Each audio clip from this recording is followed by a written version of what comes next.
1 year after the fall of a dictator, are Syrians celebrating their transition? Fears that initial euphoria would equate to the calm before the storm seem to have subsided. So with a sense of optimism, can President Ahmed Alsharaa continue to maintain Syria's upward trajectory and fully unite the country? I'm Andrea Sankian. Today's Newsmaker is Syria.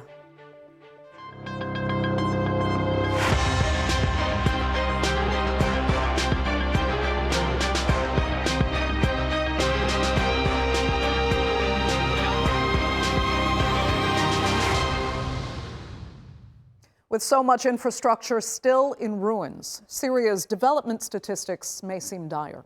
But fears that its new government would return the country to chaos have calmed. The new president in Damascus has impressed many with his global outreach, convincing international partners to drop sanctions and support rebuilding. But inside the country, it's still a complex picture, not least in the south, where Israeli troops occupy Syrian land. Here's a look now at how far Syria has come in the year since the fall of Bashar al Assad. Syria marks 1 year since its rebirth. On December 8th a year ago, after a lightning offensive, opposition forces led by Ahmed Alsharaa swept into Damascus, prompting Bashar al Assad to flee to Russia. For many Syrians, the nightmare was finally over. More than 5 decades of Assad family rule and a 13-year-long civil war had torn the country apart, leaving hundreds of thousands dead, millions displaced, widespread hunger, and entire cities in ruins. Now, Syria's new rulers are rebuilding the broken country. The fighter-turned-president has been on a mission to reintegrate Syria into the international stage. Western countries have lifted most of the sanctions. For the first time in decades, a Syrian president addressed the UN General Assembly, reaching out to regional and global powers, including Russia, the host and strong ally of ousted former President Bashar al Assad. But the biggest moment came when Sharaa visited the White House, going from a $10 million US bounty on his head to a handshake with President Donald Trump. He's a very strong leader. He comes from a very tough place, and he's a tough guy. I liked him. I get along with him, the new president of Syria. And we'll do everything we can to make Syria successful, because that's part of the Middle East. Inside Syria, Sharaa is replacing the old system. A new temporary constitution for a 5-year transitional period guarantees basic freedoms and rule of law. The country has also held its first parliamentary election after Assad. The vote was indirect and not fully inclusive, but many see it as a step forward for democracy. Yet large parts of Syria still carry the deep scars from the war. 7 kilometers from Damascus, the city of Daria lies in ruins, with power, water and health services barely functioning. Those returning to the city are trying to rebuild their lives from almost nothing. We hope these sacrifices aren't for nothing. It motivates us to work. I wake up every morning and say there is a new school. We need to find another donor. And thank God we have made huge gains. Meanwhile, the families of more than 170,000 disappeared people under the old regime are still searching for justice. When it comes to the pain of the families, maybe we really are being slow. But this file needs progress to come carefully, in a way that is scientific and systemic and not rushed. Ethnic clashes in various parts of Syria remain one of the most pressing challenges. In July, fighting between Druze and Sunni Bedouin groups in the southern city of Sweda has left more than 1,000 people dead. And Israeli attacks risk destabilizing the country. Israel has carried out hundreds of strikes and seized the buffer zone along the occupied Golan Heights. I believe negotiations are currently underway, with the United States involved. All countries support an Israeli withdrawal to pre-December 8 positions and addressing legitimate security concerns, so that both sides can emerge safe. Many feared Syria would spiral into further chaos after Assad's fall. So far, the new administration has managed to hold the country together. And its people, who are recovering from a brutal dictatorship, are still holding on to the hope of their new Syria. Well, joining me now to look further at the year since the fall of Bashar al Assad are from Istanbul, Turkish domestic and foreign policy analyst Onur Erim. From Damascus, Syrian diplomat Bassam Barabandi. And from New York, senior foreign policy writer at Newsweek magazine, Tom O'Connor. Thanks all so much for being with me. Bassam, I'll start with you and we'll begin with the picture from inside Syria. Are you impressed with the performance of the leadership that's unfolded over this past year? It is definitely not the Iraq post-Saddam that some had actually envisioned. No, we are in completely different shape. Andrea, thank you for having me. Syria today, when you go to the street, people are really happy. Yesterday, Damascus didn't sleep. People were in the streets celebrating the 1-year anniversary. I think the hope is big and challenges are bigger. To see forward, I believe the Syrian leadership, they did a great job in foreign policy. They just reshaped Syria name. They resent the real Syria, about how Syria looks like, as just a normal country, not related to any terrorist organization or any influence, hegemony influence. They just want to build Syria. Syria has big challenges, as I mentioned. 60% of Syrians are under poverty line. 90% is under the destruction in Syria. So it's really big challenges. But yet the people, which is the most important thing, the people are happy, feel comfortable. There's no stress. There's no stress of the Assad regime or this kind of stuff. The hope is high. The freedom of speech is very high. The criticism and supporters are sitting in the same rooms and they exchange all the ideas, all the thoughts, even on the Syrian TV official channels. So you feel that things has changed dramatically. Okay. And I believe tomorrow will be much better than today. To say, though, that there's no stress, I mean, we all do appreciate the sense of optimism, but there are those that are sincerely worried about rebuilding, particularly rebuilding basic infrastructure that is still difficult. I mean, what worries you the most, in all honesty? What are the biggest kind of obstacles going forward? Go ahead. I tell you something. Look, we have a leadership that's very clear that they want to rebuild Syria. They want peace with the neighbors, with ourselves. They try to build a new social contract that's very clear, and it's open statement everywhere. We have the people that they just feel really that there's no stress anymore. Assad regime, the people, there's no fear anymore. Syria is not the country of silence anymore. It's very open. In between, we have the reconstruction. The reconstructions need a new mindset for people. Usually, before, Assad regime used the government institution as security tools. So people never believe, never trust in the institution. They don't belong to the institution. Today, the challenge, you cannot rebuild Syria without institution, without regulation, without ministries, without good employees, and so on and so forth. I think this is the gap between what people want and how to achieve it. Okay. I don't think there's shortage of money. There's no shortage of demand for support from the World Bank, from IMF, from the GCC, from Turkey, from other. We don't have shortage of support, financially and politically. Okay. That big challenge, how we use that support, the political support, to change it into economic support. Right. That's the big challenge in the institution, yes. Yeah.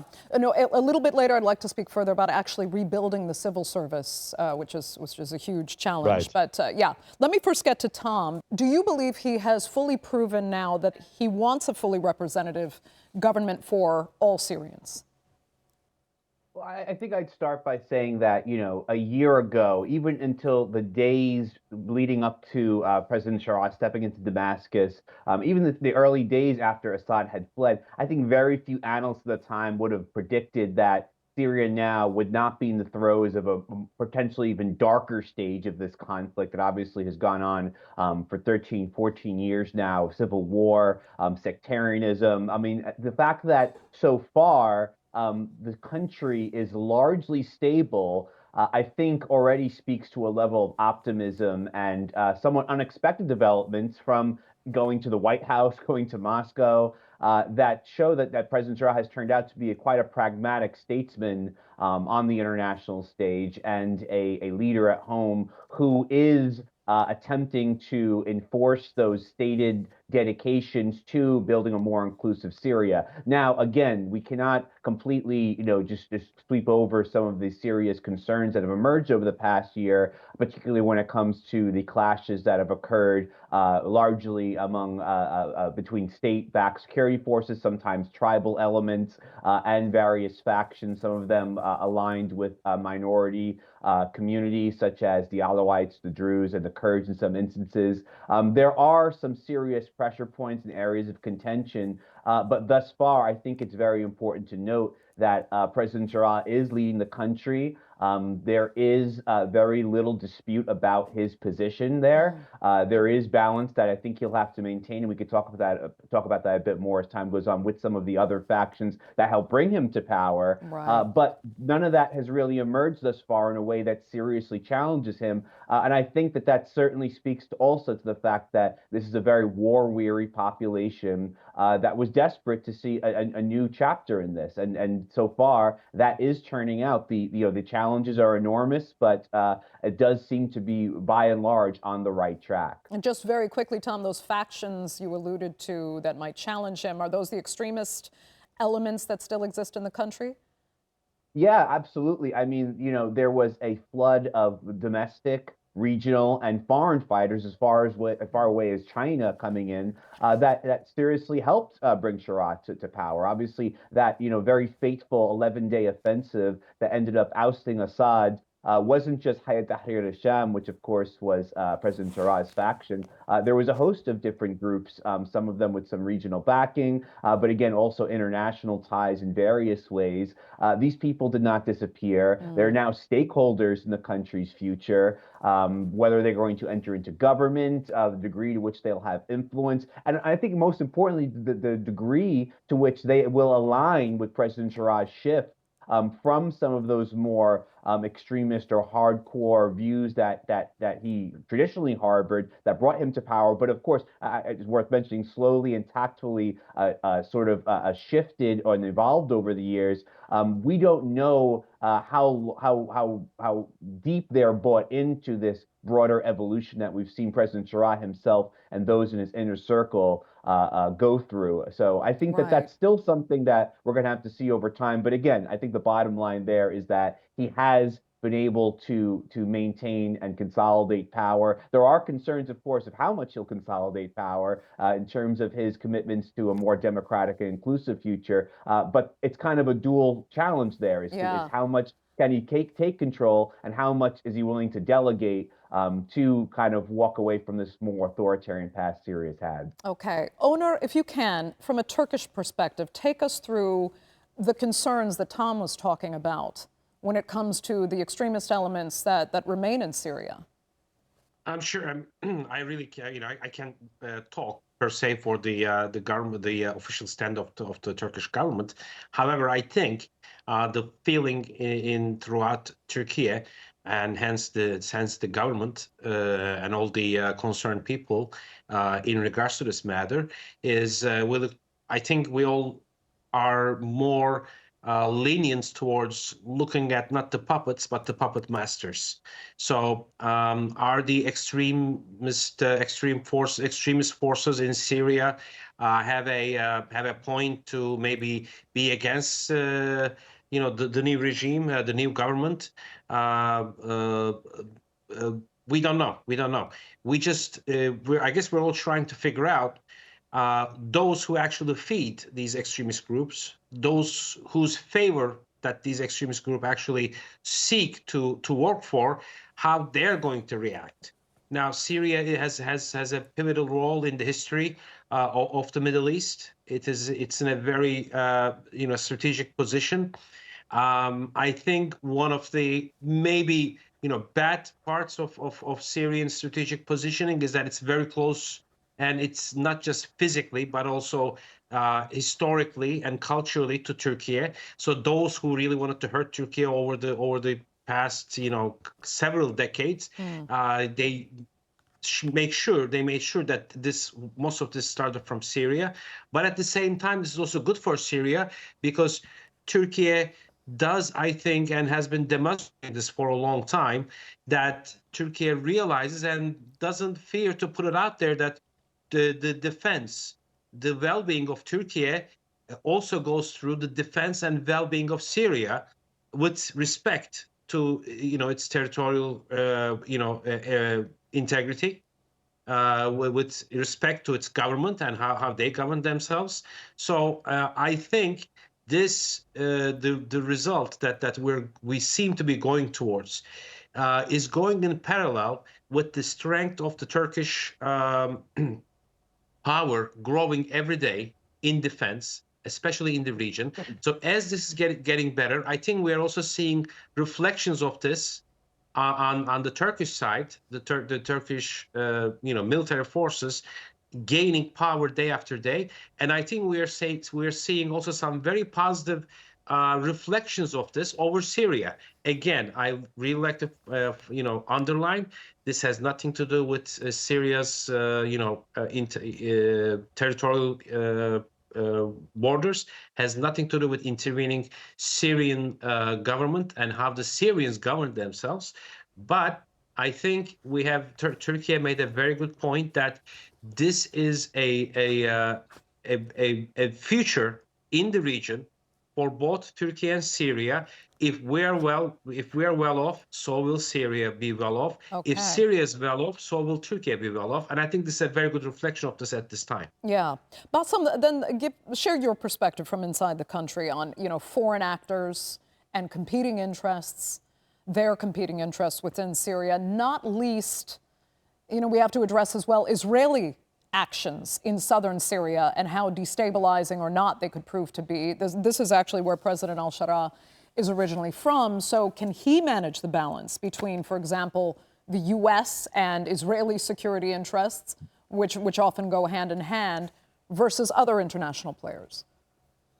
Yeah, and again, to put the context right. Go ahead, Bassam. Sorry, Andrea, again. Yeah, sorry, just to put the context in right frame so we understand where we are heading. Assad support PKK, Assad support Hezbollah, Assad help ISIS to be there, help Iran to be in Syria and Lebanon. The new Syria doesn't fit with all these categories, unfortunately, for all these actors. The new Syria, it want to be peace with itself, with all components, Syrian, Christian, Druze, Arab, non-Arab, Muslim, non-Muslim. We have no choice but to have a new social contract that align all Syrians together under one identity, which is Syria first. And on other side, that there's Israeli challenges. We can see it every day. I don't think they are interested in the peace of that equal peace, dignity peace for both sides. They feel that they can impose their understanding of peace on Syria, and that was rejected. Luckily enough, the American on board with the Syrian, and they were very clear toward the Israeli that this is not acceptable. Inside Syria, we have the foreign fighters. This is big issue. Everybody understands the seriousness of this issue. It's different from PKK, completely different from PKK, these dynamics. PKK is designated group, terrorist group. They are in control of part of Syria by the United States help. And I think there should be solution for integrity of Syria. We have foreign fighters who came with Shara. They have been in Syria for quite a long time.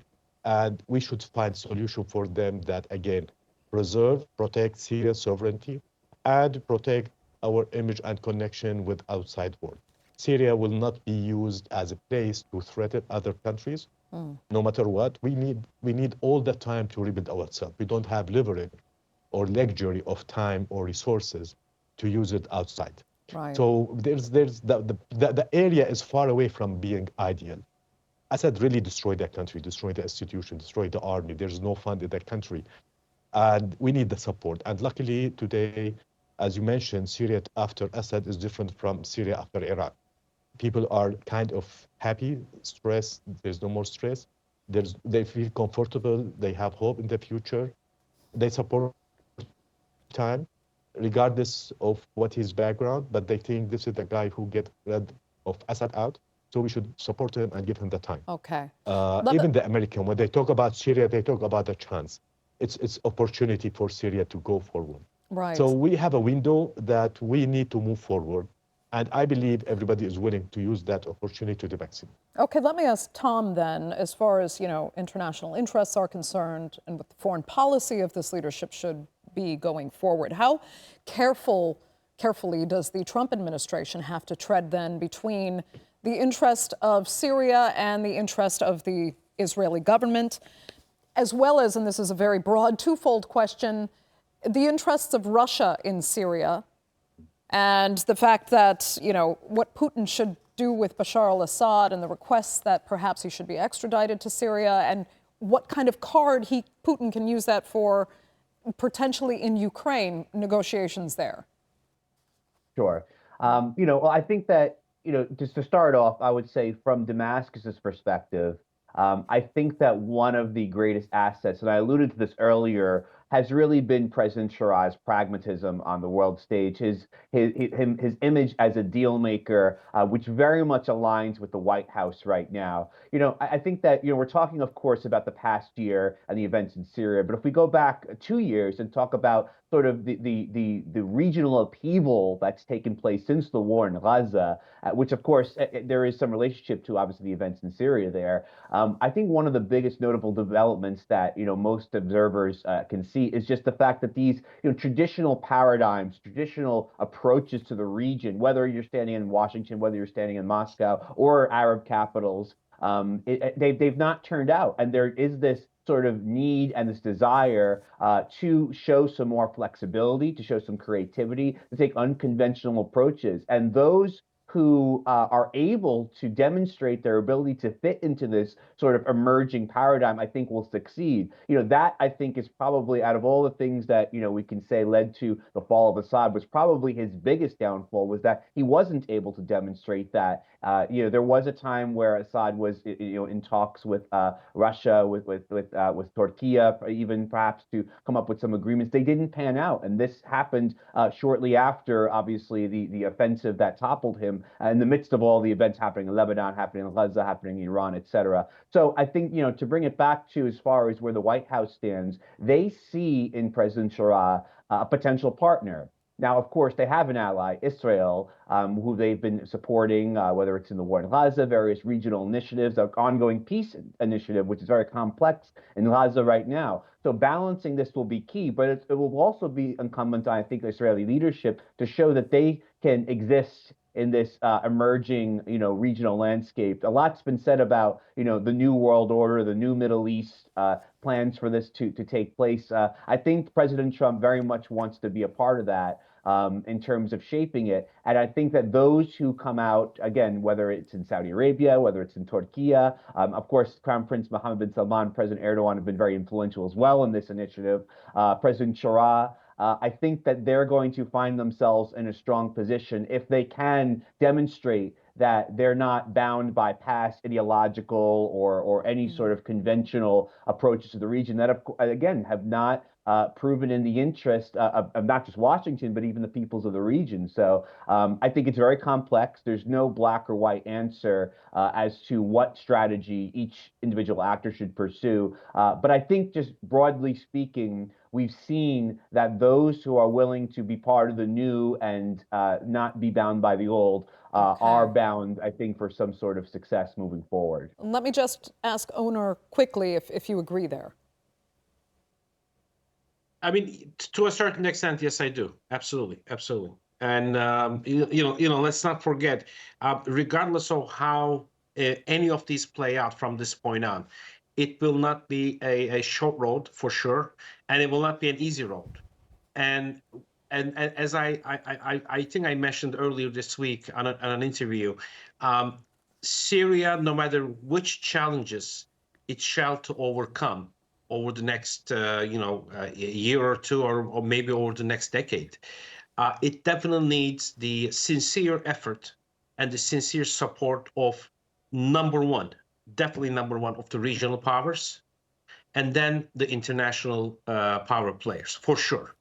This has to happen. Now, I think it's up to the Syrian government as well as Turkey, for that matter, and whomever, especially the other regional neighbors or those who are actually concerned with Syria, to make sure that they make the rest of the world understand the well-being of Syria will affect greatly to the Middle East peace. Hence the peace in the world. Okay, Bassem, very, very quickly, just a final question for you. We still have thousands of Syrians actually seeking justice for what happened during the war.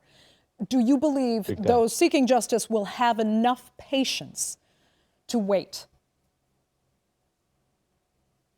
Yeah, I think this is one of the major things in Syria today, that people are talking about transitional justice. The process should be very quick, very transparent, should addressing the people who give the orders. We cannot put all the Assad army in jail or in trial. That is, and practical things. There should be focus about the top 500 or top 200 officers. Their names are well known. The crime documented is well known.